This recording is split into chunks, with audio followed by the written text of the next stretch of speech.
Gabi, você sabe que esse fim de semana, né, foi um misto de emoções, né, porque as realidades que a gente está encontrando no meio dessa pandemia são muito extremas, né? Então, esse final de semana eu tive um alívio aqui muito grande, porque meu filho mais velho, o Rafael, o Rafão, tomou a vacina da Covid, 12 anos de idade, o famoso cabeleira, não deixa cortar o cabelo de jeito nenhum, né? O Rafão está quase com 1,80 m, com 12 anos. E aí foi uma alegria levá-la até a escola dele aqui em Nova York para tomar vacina. Desde a semana passada está autorizada a vacinação da Pfizer para jovens, adolescentes que têm entre 12 e 15 anos. Aí a própria escola organizou aqui um esquema para tomar a vacina da Pfizer. Então o meu filho está com a primeira dose. Daqui a 3 semanas também, lá no mesmo esquema que a escola fez, vai tomar a segunda dose. E se por um lado isso dá aquele alívio, né, aquela tranquilidade, saber que seu filho, afinal de contas, muita gente lembra dos idosos, que evidentemente formam a faixa etária que mais sucumbiu, que mais teve mortes no meio dessa pandemia, mas a gente sabe muitos casos também que acabaram atingindo mais jovens, né, até bebês, enfim, alguns casos extremos. Então, dá um alívio para você, pai, imagino qualquer pai que está me ouvindo agora, saber que seu filho está vacinado.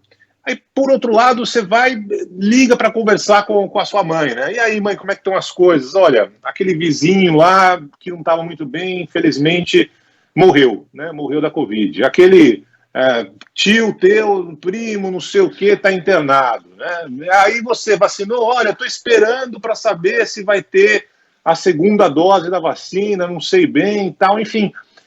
São emoções completamente diferentes, né? Emoções que você não sabe muito bem o que fazer, se você fica muito feliz porque teu filho está vacinado, ou você fica muito triste em saber que a realidade do seu país é completamente diferente da realidade aqui dos Estados Unidos, né? A gente sabe de muitas histórias de quem tem muita, mas muita grana, que está ficando 14 dias no México, um país que ainda aceita receber brasileiros, para depois chegar aqui nos Estados Unidos e poder tomar a dose contra a Covid. Então, são emoções muito divergentes, muito diferentes no meio dessa pandemia.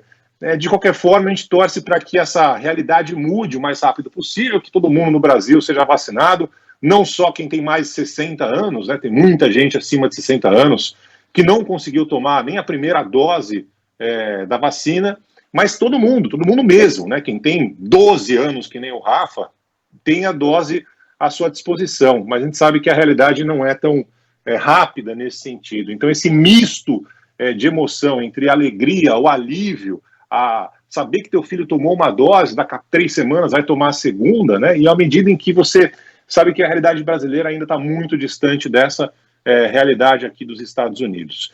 De qualquer forma, eu queria começar esse Band News Station também mandando um grande abraço para a família do Bruno Covas. Eu tive um relacionamento, não vou falar próximo, mas eu tive muitos contatos com o Bruno durante esse período em que ele esteve à frente da Prefeitura de São Paulo, antes mesmo, né, quando ele era vice do João Dória ainda, né, e a gente teve algumas situações que acabamos nos encontrando, conversando sobre diversos assuntos.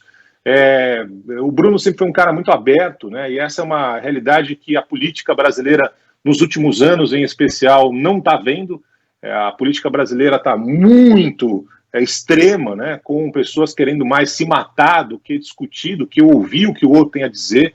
E o Bruno não. O Bruno ouvia a crítica, ponderava, admitia quando errava. Esse é um dado que, para mim, o fortalece como político. Eu cobri como repórter o governo do avô dele, o Mário Covas, lá atrás, em São Paulo, né, acompanhei muito de perto aquele sofrimento do Covas, do avô, né, do Mário Covas internado, até infelizmente ele perder a batalha contra o câncer, até que o vice dele, o Alckmin, assumiu o governo de São Paulo. Enfim, foi um momento muito marcante na minha carreira, porque foi quando eu estava começando no jornalismo político, lá atrás, né, e a política não era essa loucura que é hoje.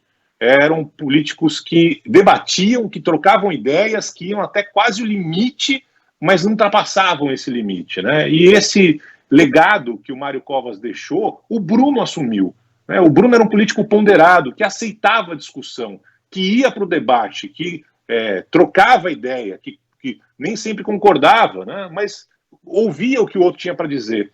E ultimamente ninguém está ouvindo mais nada, né? A minha opinião é que interessa, que se dane a opinião do outro, mesmo que o outro tenha razão. Isso não é legal, isso não é bacana, né? Isso não é democracia. A democracia se faz pela troca de ideias, nem sempre a sua ideia vai prevalecer.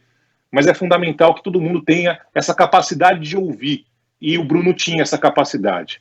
E para mim, o exemplo que eu vou guardar do Bruno, né? Eu lembro dois momentos assim mais recentes. Um foi do Bruno, encontrar o Bruno num show do New Order, né? Que é uma banda que eu gosto. Ele também gostava, a gente começou a falar sobre rock ali no meio do show, aparentemente sem segurança. Eu confesso que não vi ninguém próximo dele. Estava lá no meio da galera vendo um show de rock, né? Com um amigo e tal, numa boa.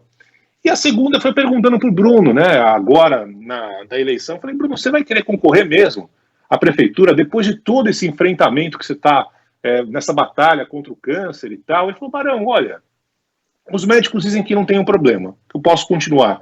Então eu vou nessa.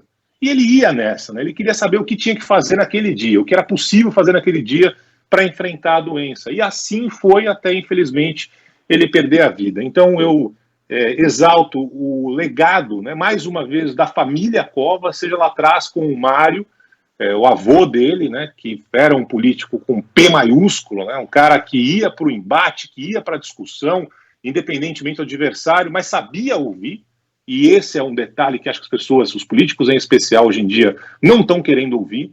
E o Bruno seguiu com esse legado. E assim, minha gente, com erros e com acertos, né? Não estou falando que era um político perfeito, porque ninguém é perfeito, mas tinha uma qualidade, ainda mais nesses tempos tão extremos que a gente está acompanhando da política em nosso país. E vamos em frente, Gabi.